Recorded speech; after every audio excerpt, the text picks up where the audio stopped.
49 million people in the United States participate in the sport of fishing. Anglers spend $12.9 billion a year on our sport. That's a lot of money going into the economy. We're infinitely blessed in this country with public water that we can all enjoy. From legendary reservoirs like Lake Guntersville in Alabama and Sam Rayburn in Texas to storied rivers like the St. Lawrence in New York and the Sacramento River Delta in California. We have access to incredible public water to chase this incredible resource. If you're listening to this, you either enjoy fishing yourself or you know someone who does. So you also know that anglers definitely travel to pursue their passion. One of my favorite clients when I worked for BASS was I Love New York. They were great marketers, smart people, really good friends. The way I broke that business with them was a good story. I had a meeting with the executive director of the I Love New York tourism department. There are many, many zeros in the I Love New York tourism budget, and I wanted to convince them that they should be spending some of that on fishing. When I was sitting in the lobby of their offices in Albany waiting to go in, I picked up one of the magazines they publish quarterly promoting travel and tourism opportunities in the state of New York. On the cover was a beautiful springtime scene of some vista in upstate New York and a hiker on a bluff looking out over a river. I took the magazine into the meeting with me, and when I met with the executive director, I laid the magazine down in front of him and I said, "You guys think hikers are an attractive tourism customer? If someone travels to New York to hike, they might make a day trip, follow the trail, and go home. But if an angler comes in here and you have some of the finest smallmouth fishing in the world, if an angler comes here, they stay in hotels, they eat at restaurants, they shop at the local stores, they buy gasoline for their truck and their boat, as well as motor oil, and they stay for a few days. And they stay in areas of your state that might be hard for your ad agency to figure out how to promote." I got the business and we were partners for years. Today on the Fishing Business Podcast, I'm going to introduce you to a bright star in the fishing tourism industry. His name is Neil Paul. He's the executive director of Visit Anderson, South Carolina. And if you've ever watched the Bassmaster Classic, you've probably heard of Anderson, South Carolina. It's the home of Lake Hartwell, and they have partnered with Greenville, South Carolina to bring us the Bassmaster Classic several times over the years, and it's always an incredible event when we go there. So here we go, y'all. This is going to be good.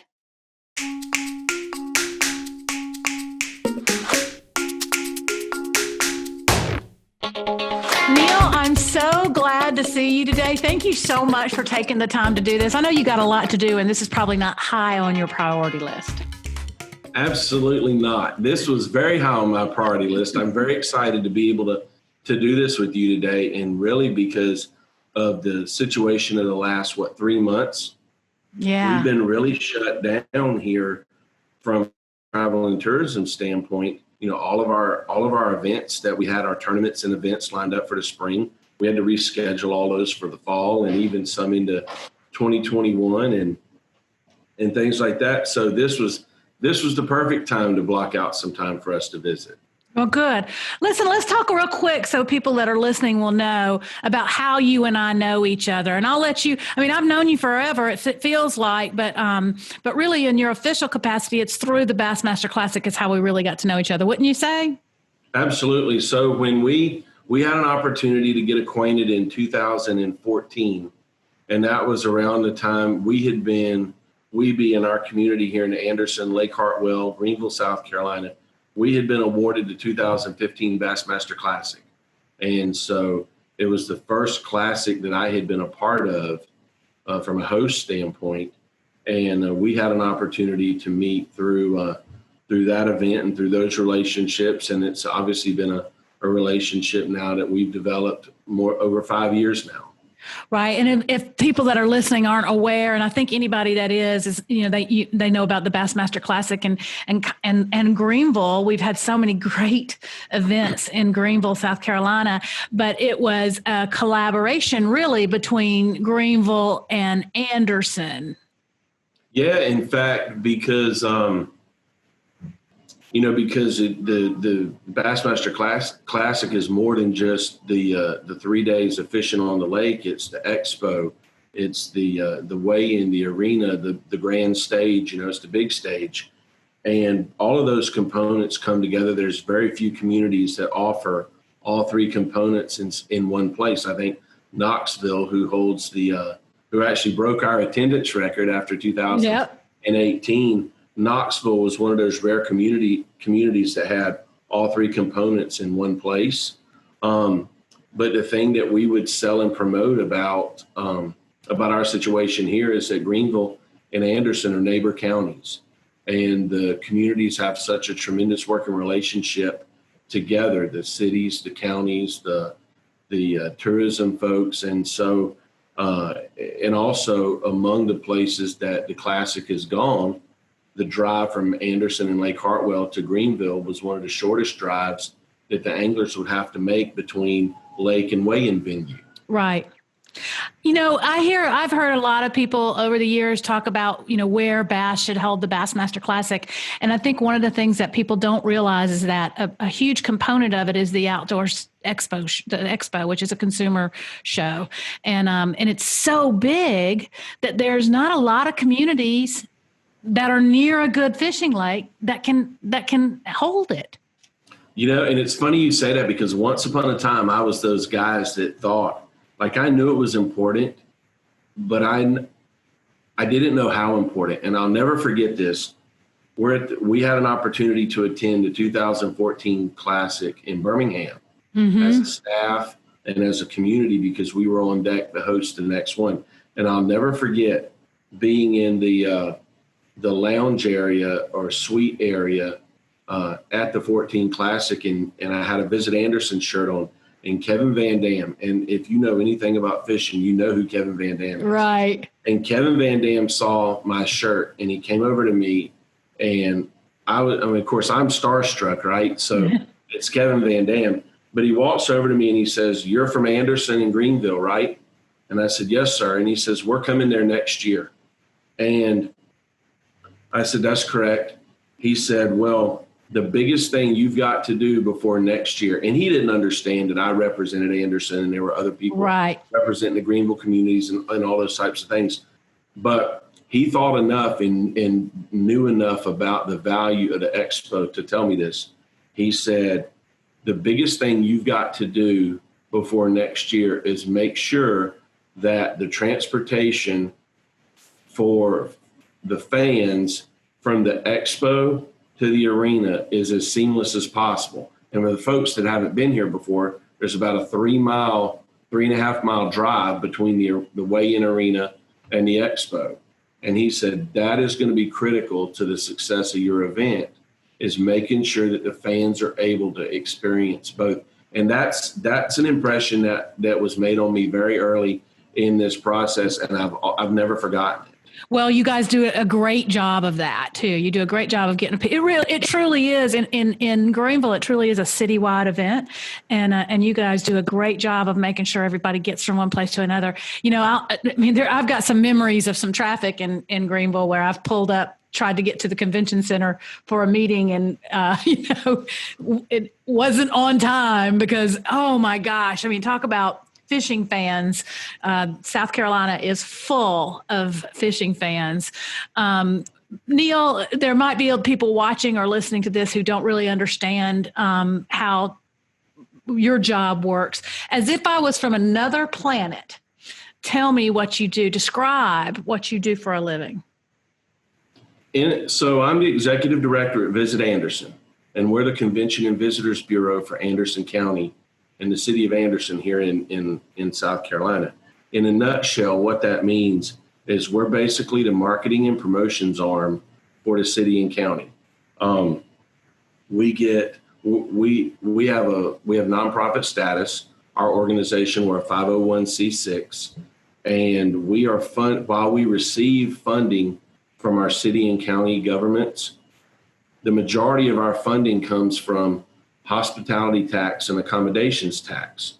So if you've ever wondered what that additional little tax is that you pay when you stay in a hotel or a bed and breakfast or places like that, by law, because we're the designated tourism entity for Anderson, by law, we have to receive a minimum of 30% of those funds. Wow.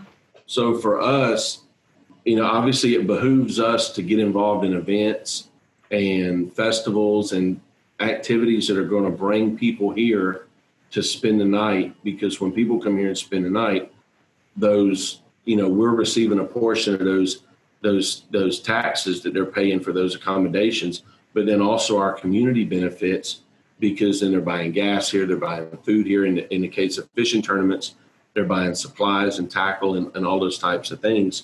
And so it's an economic driver for us, but then it also, for the local resident, it keeps the tax base down for the local residents. That's why tourism is so important for individual communities. Yes, I love that. And I don't even know if we've said it, but Anderson is on Lake Hartwell.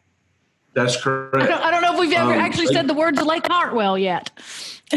No, we haven't, and I was waiting to get that in there. But no, Lake Hartwell is, and I've long said this since I came here, Lake Hartwell is the greatest asset that we have in Anderson County. It's, there's 6 counties that touch Lake Hartwell. There's 3 South Carolina counties, 3 Georgia counties. We have more than a third of the shoreline that makes up the lake. So we sort of claim it as ours. I think we've done a really good job of that. The lake is 56,000 acres. It's fed by 2 rivers, and it has 962 miles of shoreline. And to give you some, some perspective to that, the coastline of California only has like 944 miles of shoreline. Wow. So Lake Hartwell has more shoreline than the coast of California. Wow. That's incredible. Wow. Okay. Well, you mentioned when you got there. How did you get there? What was your background? How did you get into this role? I'm the perfect example of the good Lord looks out for foolish people, children, and sometimes drunks. But you're none of those things. So. I was not drunk and I was not a child, but I was coaching basketball in college. That's all I'd ever wanted to do was coach basketball from the time I was about 14 or 15 years old. I loved the game of basketball, and I loved the opportunity to have an impact on young people. That's where my passion, a lot of my passions have always been geared towards serving young people. And so I had a chance to coach in college, and I was at a small Division II school in South Carolina, Francis Marion University, which happens to be my alma mater. It's where I went to college. It's about 70 miles west of Myrtle Beach. Everybody knows where Myrtle Beach is. Right. But after the 2005-2006 basketball season, we didn't win enough games and we got fired. Oh. And which happens. It happens. And anytime you have a coaching change, a lot of times coaches bring their own staffs and things like that. I didn't get a chance to hang around. And so not at all bitter for it at all, but that was sort of the end of my coaching career. And so I enjoyed being in the Florence community. I had a lot of friends. I had a lot of ties there.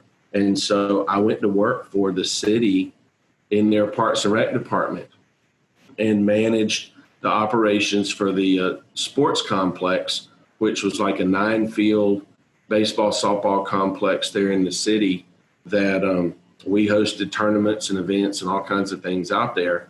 And it was this one, we had a college softball tournament one weekend, somewhere in about 2008 maybe.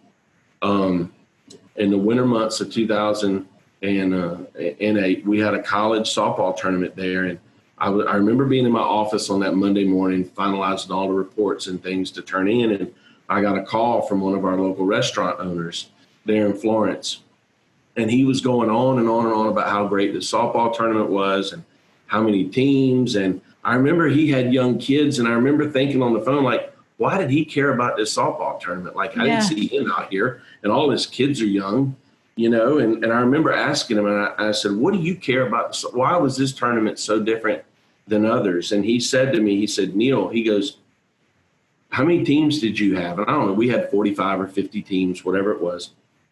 And he said, we had like 6 colleges over the weekend eat in our restaurant, and their smallest bill was like $300 or $400. Wow. And honestly, it was a light went off. And I realized then that what we did out in the sports complex impacted so many other parts of the community. Because before then, like to me, traveling tourism was like, you know, the trip you make with your grandparents across the country where they explain every national monument to you, or going to Disney World with your folks, or the trip to the beach or whatever. That to me was traveling tourism. So it opened my eyes to a whole new world that I didn't really understand. So from there, I got involved in our local sports council. I got involved with our local Convention and Visitors Bureau. The director there in Florence, she was really good to really kind of explain some things to me and kind of how all this worked. And I remember I was in my early 30s. I was single. I had not been married at that point, didn't have children. And so I was really only accountable for me. Mm-hmm. And so I thought, if there's an opportunity to change career paths or do something different, this is what I'd want to do. This seems like so much fun. And so in the fall of 2009, the position here came open for the sales manager, and I applied and went through the process of interviews and things, and was hired and moved to Anderson during Christmas of 2009, started here in January of 10, and worked for two different directors through 2015. And we hosted the Classic in February of 2015, which is the coldest Bassmaster Classic on record. The famous cold Bassmaster Classic. People still talk about it and wear it like it was a badge of honor. Oh, yeah. You were out there when it was 9 degrees and boats were freezing to trailers. Like, you remember that. Yes. But about 3 months after that Classic, the director that I was working for, I was at a sports tourism show in Milwaukee, Wisconsin, and she called me in the middle of the week and told me that she had resigned and was going to pursue other opportunities. And I came home 2 days later. There was 2 people in the office. I came home, it was just me. And I was named interim director. And after an interim period of about 16 months, they gave me the opportunity on a permanent basis. Well, you are incredibly good at it. They made a good decision there, and I'm really glad you're in that position, because it allowed Bass to really have some incredible events, and will in the future, I'm sure. Hey, Neil, we're going to take a really quick break here. We'll come back in just a minute with the Fishing Business Podcast.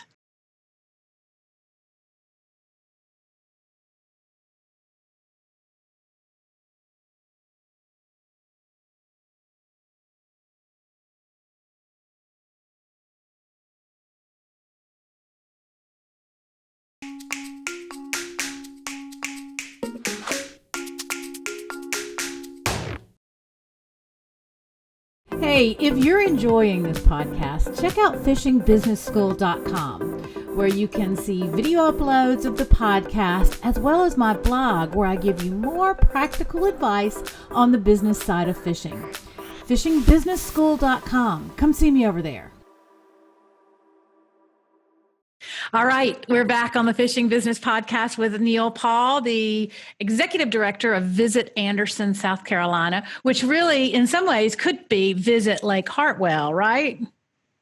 Absolutely. It's we played around with that one a few times, but the locals won't ever let me change it. Yeah, I don't blame them. I mean, there's more. There's more there than just the lake, but the lake is a big part of it. Neil, I know you're an avid angler, and I know you really love fishing, which I think is really cool. Were you an angler first, and then you became into tourism, or did you become an angler after you got into tourism? No, I grew up fishing. Now, I'll be the first. My grandfather took me fishing when I was little. My dad took me fishing. I've got memories of fishing with both of those men growing up. They were, very, very important in kind of instilling that in me. Mm-hmm. The tournament fishing bug never bit. Right. And so I've always enjoyed fishing, but I've always enjoyed it as a recreational angler. And that's perfectly fine. It wasn't until probably 10 to 15 years ago, I started getting more involved in just following tournament bass fishing. and getting more involved in kind of just really from a following standpoint. But when obviously we opened Green Pond Landing here in Anderson County in December of 2014, and we had an opportunity to host the Bassmaster Classic, and I started getting involved more from an industry standpoint, then that I will tell you that the business side and the industry side of this fascinates me as much or more than the actual fishing itself. And so I've jumped with both feet to the industry part of it. And I can tell you this, and my wife cringes when I say this at home, but I literally think about fishing every day. It's either how can I get out there and spend a day on the lake, or it's something from the business side. I love it that much. I appreciate hearing that from you, especially. And I've talked to several guests on the podcast about the fact that I don't know if every vertical is like this or every business category or industry is like this, but gosh, there's just so many neat, cool people in fishing that it makes it a really great experience to do business in this industry. That's the thing that I love the most about it is the people. Mm-hmm. And I've said that over and over. I've got friends, and much like yourself, I've got friends in this industry that I've developed relationships with just over the past 5 or 6 years, just like you and I. Right. That I have to remind myself that our relationships are only 5 or 6 years old. Like I forget sometimes that I didn't grow up with these people. Yeah. Or that we didn't, we don't have a childhood memory to share because our relationship's only 5 to 6 years old. But I mean, that's how close we are. A lot of these, there's a lot of folks, some that I even do business with, that will often, throughout times, we check on one another, you tell one another you love them. And it's just, it's opened me up to a world of friends that I never thought, I never thought I would have. It's very, very cool. It's a great business to be part of. And anybody out there listening that wants a deeper relationship in the fishing industry, I urge you to go for it and do whatever you have to do it, because you'll meet some of the greatest people you will ever know. And speaking of the great people that you know, you partner with several anglers, and there's a couple of those kinds of relationships across the country where, local tourism departments will do a relationship with an angler. I think there should be more, just because I think it's such a great investment for somebody like you. How important are those anglers to your overall marketing mix? Oh, they're extremely important. Like, I'll give you an example, and I was actually running the numbers this morning for something else, but so the anglers that you mentioned, we have 2 anglers specifically that we work with, Brandon Cobb, who fishes on the Bassmaster Elite Series. Right. And Brian Lattimer, who is here from right here in Anderson County. Brian is fishing the Bassmaster Opens this year with the goal of trying to make it to the Bassmaster Elite Series. Both guys came from FLW after very successful careers over there. And both very cool guys. Oh, extremely. Now, listen, they're night and day different in how they're wired and put together. Yeah.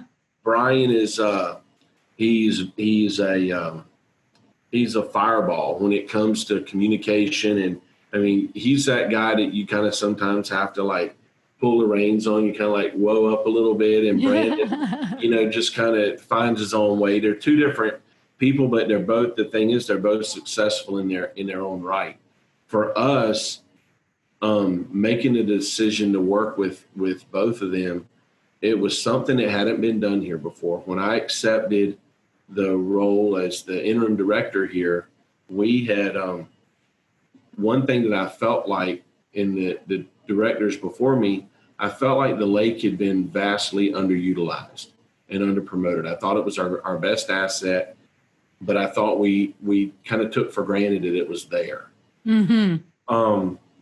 And I tell people, I knew enough about fishing, I felt like, to be dangerous. And the county had just opened Green Pond in 2014. And explain what Green Pond is. So Green Pond Landing was the idea for a facility like Green Pond came from our part in hosting the 2008 Bassmaster Classic, which went out of Portman Marina on Lake Hartwell. But Anderson County, through some funding, through some federal funding and America Sport Fish ASA funds, were able to build a facility on Lake Hartwell designed for hosting. It's for recreational fishing, but also designed for hosting large fishing tournaments. So Green Pond is a 30-acre ADA compliant facility right on the lake. It features, we've got over 200 truck and trailer spaces. We've got another 100 spectator spaces. We've got a $500,000 bathroom facility that we opened on site last year. We've got over 5,500 square feet of dock space. We've got the deepest launch lanes on the lake. And later this summer, we're going to break ground on an amphitheater. Wow. And an additional dock section. And we're continuing to build. The county sees the benefit in fishing and what it's made, not just in our community, but actually Green Pond celebrated its 5th birthday back in December of 19. And in 5 short years, and obviously the help of hosting 2 classics, but in 5 short years, the economic impact to not just Anderson, but to the upstate of South Carolina exceeds $57 million. Holy smokes. That is incredible. And again, and I don't mind saying it, the number is a little skewed because you've got 2 Bassmaster Classics that you've hosted that carry a $20+ million economic impact to the upstate, but it's made quite an impact. It really has. Absolutely, man. That's an incredible success story, and what a smart thing to do. I wish more people knew that story. I wish more small towns on lakes knew that story and had the resources to do something like that, because your facility is premium, top-notch, second to none, and provides an incredible benefit for tournaments and tournament anglers, but also for everybody else that wants to use it during the year. No question. And the thing that I would tell you is, I think for us, I often said this when I got the job was my chance at being the director long term was I often said was going to sink or swim on the lake, because that's where we put our efforts. Right. And it worked. One of the first things I did, and the county, to their credit, allowed me to kind of go out, and if we made mistakes, but we learned together. But I thought that it would be, I had a vision for working with anglers. I saw the benefit that an angler could bring in driving throughout the country of various locations, the wrap trucks, the wrap boats, the jersey, and then all the media coverage that comes with that. So we had an opportunity to work with Brandon Cobb. I attended the Forest Wood Cup. It was actually in Hot Springs, Arkansas, on Lake Ouachita in 2015. That was Brandon's rookie year on the FLW tour, and he happened to finish 3rd in that cup. Wow. And I didn't know any better. Knowing what I know today, I would have never approached him on the final day of a championship at that level. But I literally walked up to him on the shores of Lake Ouachita. They're getting ready to launch the final day of the Forest Wood Cup. He's going out in the top 10. And I walked up and I handed my business card to him. And I knew of him from this area, but I walked up and I handed my card to him and I said, hey, when you get home and start sorting things out for next year, if there's an opportunity for us to work together, I don't know what it would look like, but give me a call. And he took it, he put it in his pocket. He went out, he finished 3rd that day. And about 3 months later, he called me and we talked about some things over the phone, and I told him kind of what I was looking for, and he kind of told me what he was looking for. And we kind of talked out an agreement on the phone, and then we met a few weeks after for lunch, and I had drafted up a little invoice and showed it to him, and he signed off on it. I turned it in. We cut him a check, and we shook hands on it. We've never had a signed contract to this day, and it's operated off of that handshake. And it's continued to grow. A few months later, I was introduced to Brian Lattimer, and it was the same thing. We sat down, we talked about a plan, and Brandon carries, for those that may know this or may not, Brandon carries Visit Anderson on his jersey, his boat, and his truck, and Brian carries Green Pond Landing on his jersey and on his boat. And it's been 2 handshake agreements, and I'll tell you, and I can't talk about the relationship with those guys without telling you this story, because 1, I think it's important, and 2, I think it speaks to the character of this individual in our relationship. But Casey Ashley was a big help in helping me kind of steer through this process. Casey was a guy that I'd gotten to know really well from, right down the road in Donald's. He won the Classic here in 15, and Casey and I had worked together. Now he was to the point where we put in our it was not going to work for us to put our logo on his stuff, given the restrictions that he had in working with some of his sponsors. Okay. Anytime I needed a photo, anytime I needed a quote, anytime I needed help, he was there and he helped. And so I remember when I put those 2 deals with Brandon and Brian together, I called Casey and I said, listen, out of my loyalty to you, I feel like I owe you something, because you've done all this work for me to this point for free. Mm-hmm. And I said, so can I give you the same thing that I'm giving them? And he said, no, I'm not going to take it. And he said, because here's where we're at. He said, for you to get any coverage at all in working with me other than what we've done, I couldn't give you, it would just be taking your money. I can't give you what you're going to get with them based on what you're giving them to start out with. Mm-hmm. And he said, I'm not going to take your money. He said, I'll always be here to work with you. He said, but where those 2 guys are at in their career, and I've been there, what you're doing for them is going to mean far more to them financially than it would mean for me. What a guy.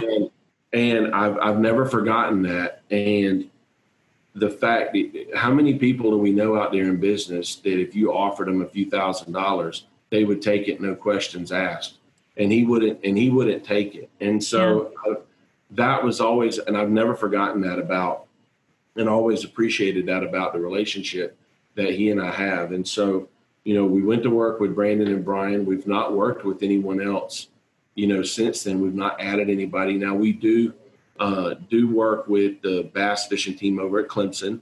Right. The closest college or university to us that has a fishing team. So we do some things with Clemson, and we do some things to help out some of the local high schools around here. Yeah. But from a professional standpoint, Brandon and Brian are aware that we've allocated our resources. Well, you've got 2 really good ones there. And let's talk about for a minute what, more generally speaking, maybe not specifically about Brandon or Brian, but what generally do you think you were looking for? What qualities in a pro were you looking for? Well, I was looking for somebody, first of all, it was going to be somebody young and energetic, and somebody that was really trying to grow their career, because I was really trying to grow what we were doing. And I felt like it was important to align myself with somebody that we shared similar goals.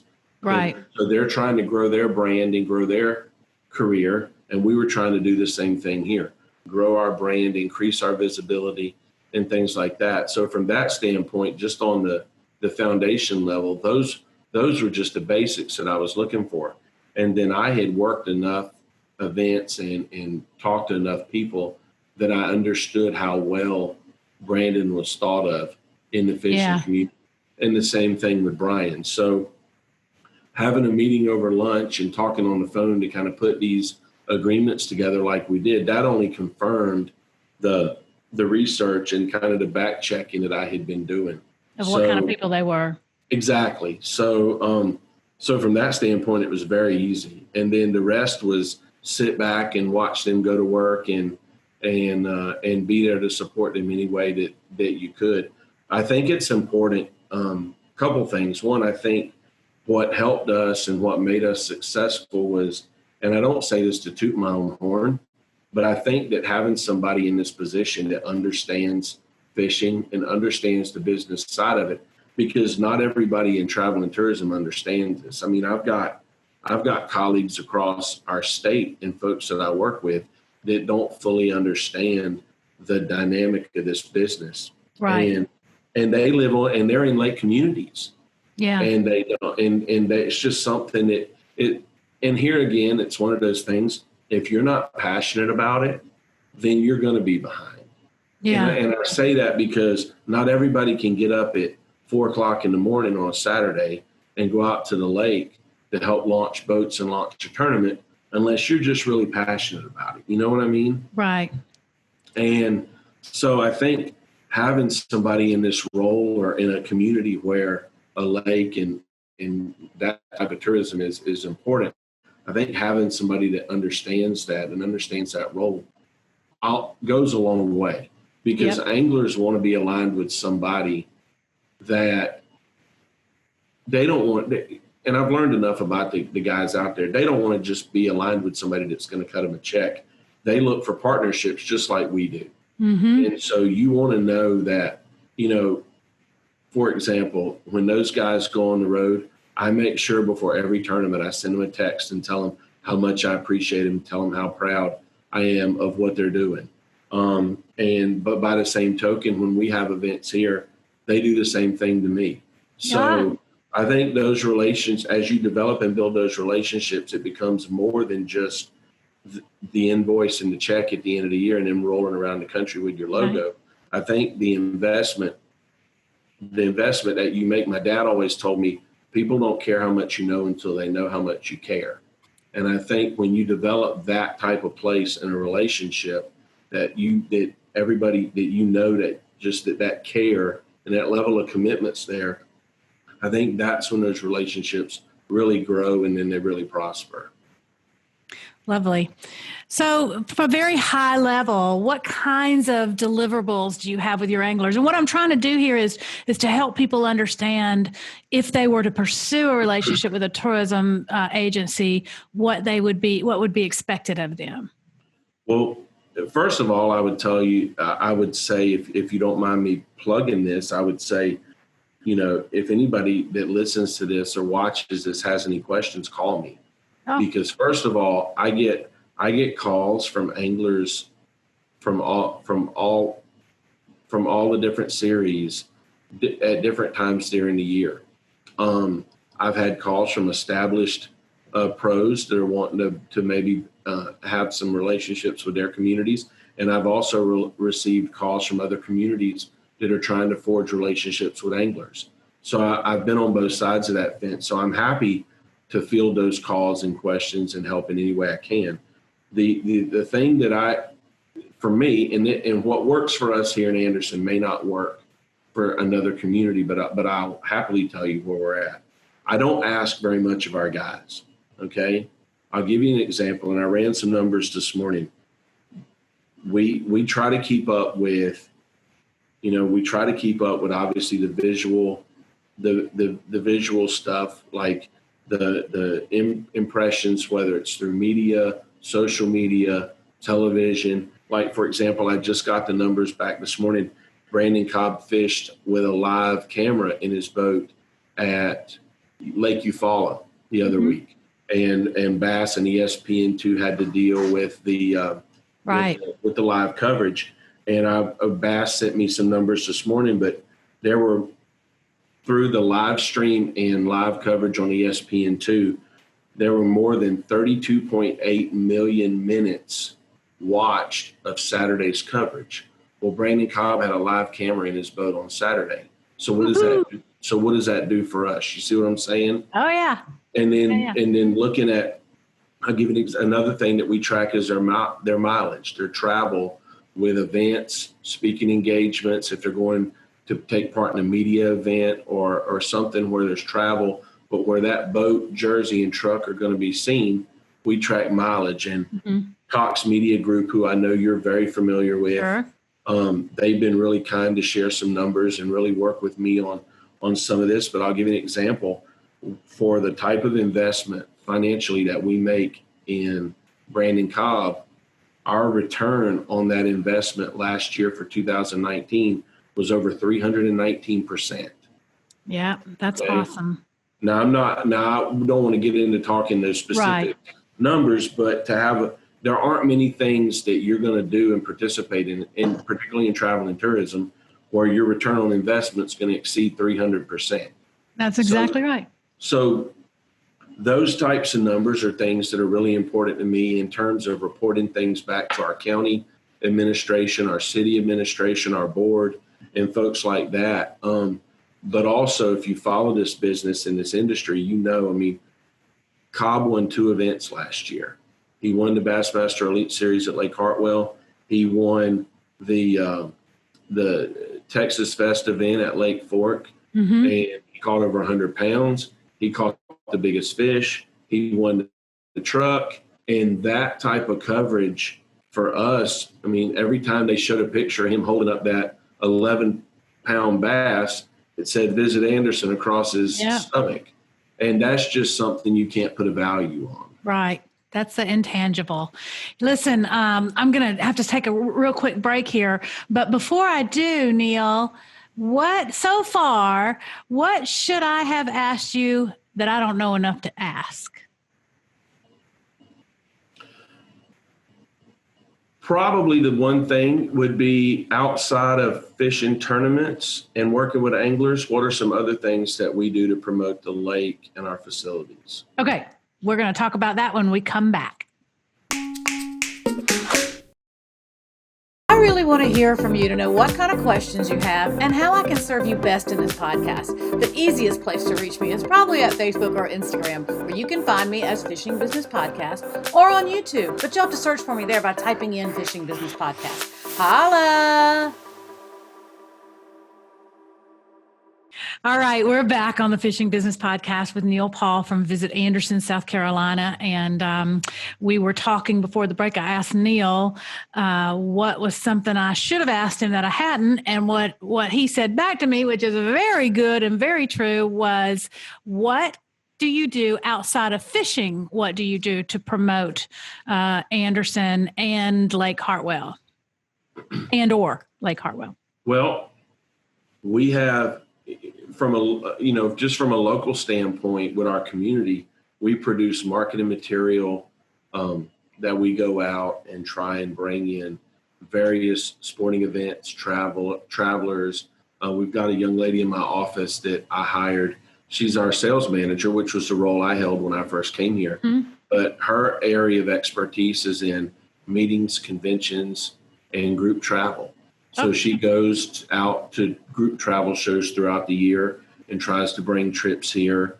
But then we sort of married up a couple of years ago. We married her experience with meetings and conventions and our fishing work.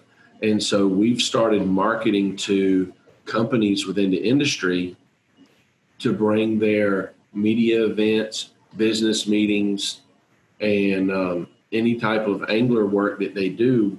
We've invited them here to do it here in our community, on our lake, nice, in our facilities. And we've been fortunate in that we've had several companies come here.